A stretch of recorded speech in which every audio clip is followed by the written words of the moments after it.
अस्सलाम वालेकुम। आज कुछ ख़ास बनने वाली है। लिट्टी चोखा बिहार और झारखंड का फेमस है। ख़ासकर यूपी में भी ज़्यादा फेमस है लिट्टी चोखा। तो आज मैं मौसम के हिसाब से लिट्टी चोखा बनाने का मन है, तो मैं लिट्टी चोखा बनाने की तैयारी कर रही हूँ।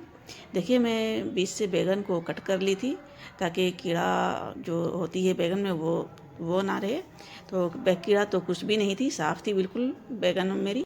और इसी बैंगन के अंदर में मैं लहसुन और हरी मिर्च को डाल दी हूँ और इसी इसी के अंदर ये बहुत ही अच्छी तरह से पक जाएगी। और ऊपर से सरसों का तेल मैं लगा दे रही हूँ ताकि छिलका आसानी से निकल जाएगी। और इसी तरह से टमाटर को मैं कट कर ली हूँ। एक टमाटर मैं और ले ली हूँ, तो मुझे कम लग रही थी। और इसको मैं आग में पकाऊंगी। देखिए, ये इंडक्शन है, इसी में मैं जाली देती हूँ और इसी में ही मैं धीमा आंच में पकाऊंगी। ये उबला हुआ आलू है, तो उबला हुआ आलू को भी इसी में ही सेक लूँगी हल्का सा, ताकि इसमें सौंधापन आ जाए। देखिए, इस तरह से मेरी बैंगन टमाटर आलू सभी पक गई हैं, तो इसको मैं बाहर निकाल लूँगी। अब मैं तो पहले लिट्टी का चोखा बनाने की तैयारी कर रही हूँ। देखिए, इस तरह से मैं सारा बैंगन आलू टमाटर सभी को निकाल ली हूँ। बैंगन भी अच्छी से पक गई है। थोड़ा सा और सेक ले रही हूँ मैं बैंगन को। देखिए, अब पक गई है, तो मैं इसको बाहर निकाल ली हूँ ठंडा होने के लिए। ये जब तक ठंडा होगी तब तक मैं फिर दूसरा काम कर लेती हूँ। तो अब मैं आटा गूँथने की तैयारी कर लेती हूँ। देखिए, मैंने आटा भी ले लिया है। इसमें मैं कलौंजी और अजवाइन हाथों से क्रश कर मैं डाल दे रही हूँ और स्वाद अनुसार नमक डालनी है। और थोड़ी मैं अपने अंदाज से तेल डाल रही हूँ, रिफाइन ऑयल। और सभी को मैं अच्छी तरह से हाथों से मिला लूँगी। इस तरह से मिला लेनी है और थोड़ी थोड़ी पानी डालकर इसका मैं एक डो तैयार कर लूँगी। मुझे आटा को सख्त ही सानना है। ज़्यादा मुलायम सॉफ्ट सानने से क्या हुआ कि वो खास्ता नहीं बनेगी।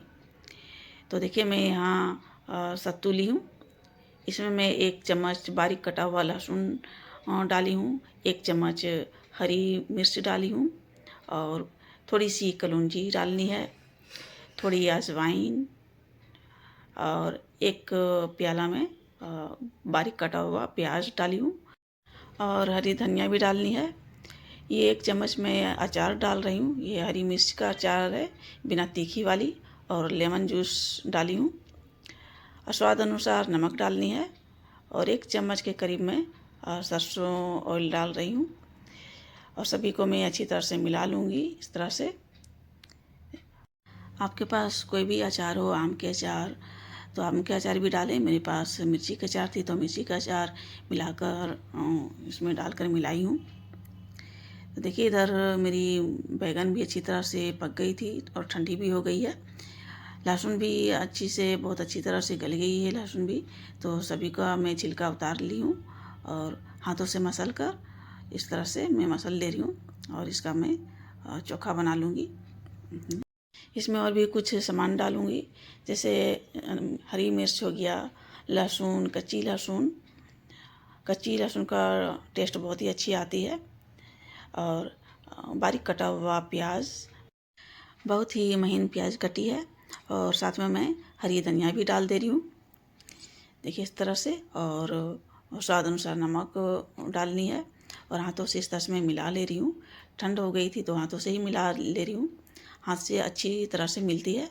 और ऊपर से मैं 1 चम्मच सरसों का तेल भी डाल दी हूँ। इसकी फ्लेवर बहुत ही अच्छी आती है और ढककर मैं रख दे रही हूँ। इतने देर में आटा भी अब सेट हो गई है, तो फिर से मैं इसको हल्का सा मसल ले रही हूँ हाथों से। और जितनी बड़ी लोइयाँ रखनी है उसी हिसाब से मैं तोड़ तोड़ के रख ले रही हूँ। देखिए, इस साइज़ का मेरी लोइयाँ बनकर रहेगी। तो सभी लोइयाँ को मैं इस तरह से तैयार कर ली हूँ। और अब देखिए, मैं इस तरह से कटोरी बना ले रही हूँ और देखिए सब कटोरी कितनी बढ़िया से बन गई है। और सत्तू को मैं इसी में भर दूँगी। इस तरह से हाथों से दाब दाब करके भरना है। सत्तू कम लगे तो थोड़ा सा और आप लेकर के हाथों से दाब करके भरें। और देखिए, इस तरह से मैं कटोरी को बंद कर दी हूँ, इसका पैक कर दी हूँ और गोल कर दी हूँ। देखिए, इस तरह का मेरी गोल लिट्टी इस तरह से बन जाएगी। इसी तरह से मैं सभी को कटोरी बनाऊंगी और सत्तू भरते जाऊंगी और गोल करते जाऊंगी। देखिए फिर से मैं दिखा दे रही हूँ। इस तरह से मेरी सारी लोइयाँ तैयार हो गई है। देखिए कितनी गोल कटोरी बनी है। मुझे तो हैबिट हो गई बनाने की, तो मैं हमेशा बना लेती हूँ।